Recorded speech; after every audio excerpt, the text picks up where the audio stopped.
आज आपण उपवासाचा पराठा करतोय।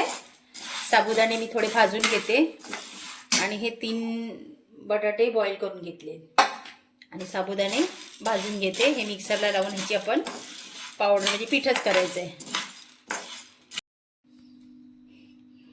तोपर्यंत खोबऱ्याची चटणी ही बघा 4 मिरच्या टाकून घेते। आणि काय आहे ना, काही लोक खातात कोथिंबीर वगैरे, पण मी नाही खात। कढीपत्ता खाते पण कोथिंबीर नाही खात।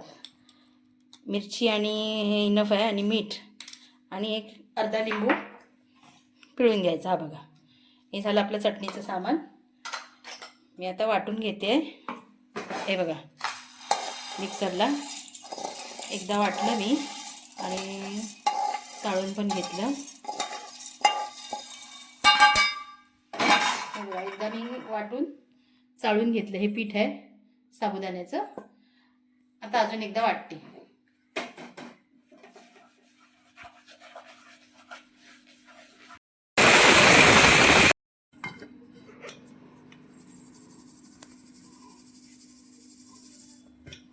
हे बघा, मी चाळून घेते। चाळून एवढं पाव किलोचं पीठ झालंय बघा।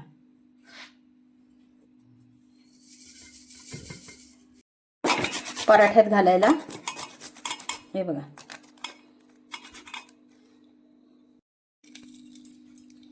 वाटणात हे पराठ्यात टाकणार। हे जिरं मिरची, हे आलं,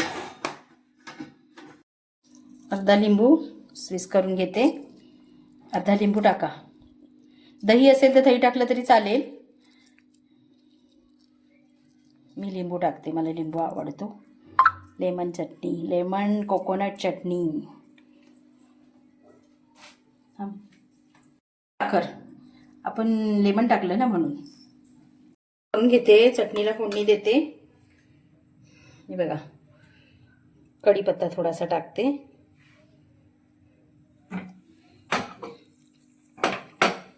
ही आपली चटणी तयार आहे, कोकोनट लेमन चटणी। त्याला तडका। आता हे मी वाटून घेते। थोडंसं पीठ आपल्याला लाटायला काढून घेते आणि बाकीचं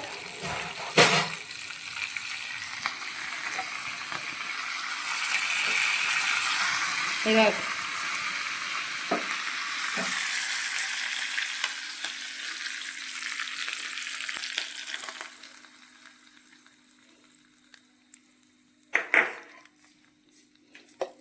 आपला चटणीला तडका झालेला आहे।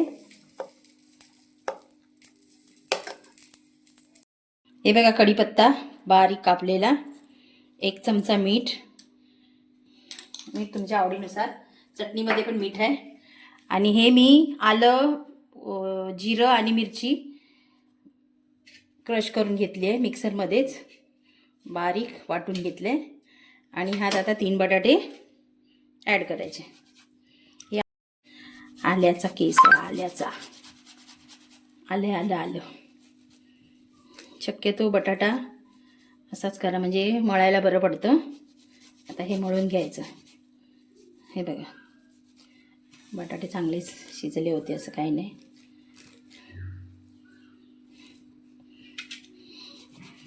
एकूण 3 बटाटे मी मीडियम साईजचे घेतले। दाण्याबरोबर आधी मळून घ्या, पण आपलं बटाट्याबरोबर, बटाटा ओलाच असतो त्या कारणाने जेवढं जमेल तेवढं त्यातच मळून घ्या।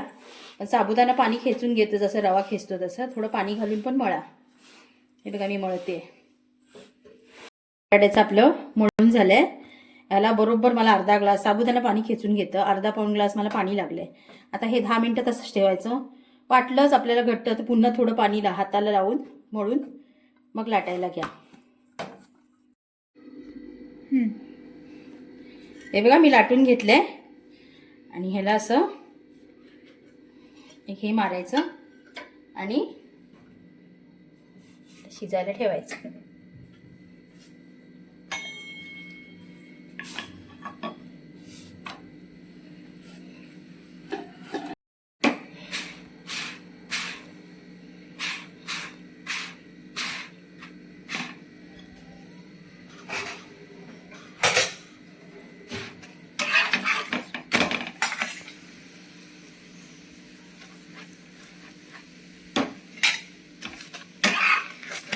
झाला आपला साबुदाणा. बघा कसा मस्त फ्लफी झालाय, फुगलाय. छोटे छोटे होतात. बटाटा आपला शिजलेलाच असतो. साबुदाणा किती वेळ लागतो शिजायला. आधी थोडं स्लोवर ठेवा.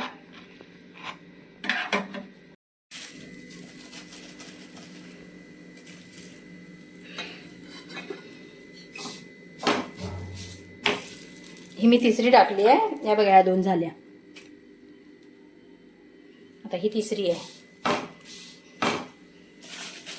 पिठाने नाही जमलं ना तर तुम्ही तेलात सुद्धा लाटू शकता. मी एक तेलावाली पण दाखवते तुम्हाला.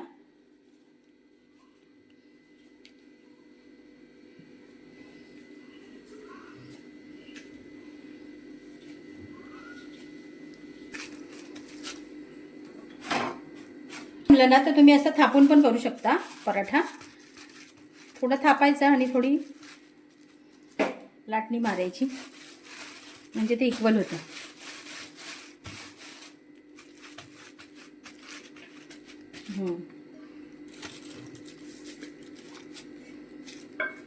आपल्याला आकार हवा ना, राऊंड राऊंड.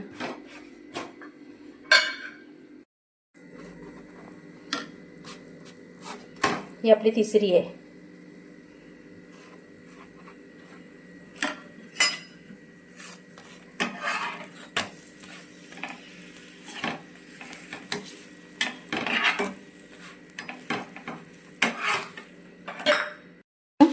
मोठं केलं. हे बघा, ही आपली चौथी आहे. टेस्टला बेस्ट असतात. खिचडीपेक्षा ठीक आहे. नेहमी मी खिचडी घेऊन कंटाळा आला ना की हे असं बनवा, छान लागतं. थोडी मेहनत आहे पण छान लागतं. हे बघा एवढे झाले. मला वाटतं 10-12 असतील. एवढे आपले पराठे झाले. हे बघा, लाईक सबस्क्राईब करायला विसरू नका आणि एकदा करून बघा, खूप छान लागतात उपवासाचे पराठे. Ready to serve, ready to eat. आपले तयार आहेत उपवासाचे पराठे. खायला या. ही खोबऱ्याची चटणी म्हणजे लेमन कोकोनट चटणी आणि हे पराठे साबुदाणा वडे. दुसरी पद्धत दाखवली ना मी, तेलात थोडंसं हाताला तेल लावून ते प्लास्टिकच्या पिशवीवर लाटलं ना तर ते पिठापेक्षा चांगले होतात आणि ते चांगले असे लाटायला जमतात. तुम्ही ती पद्धत करा.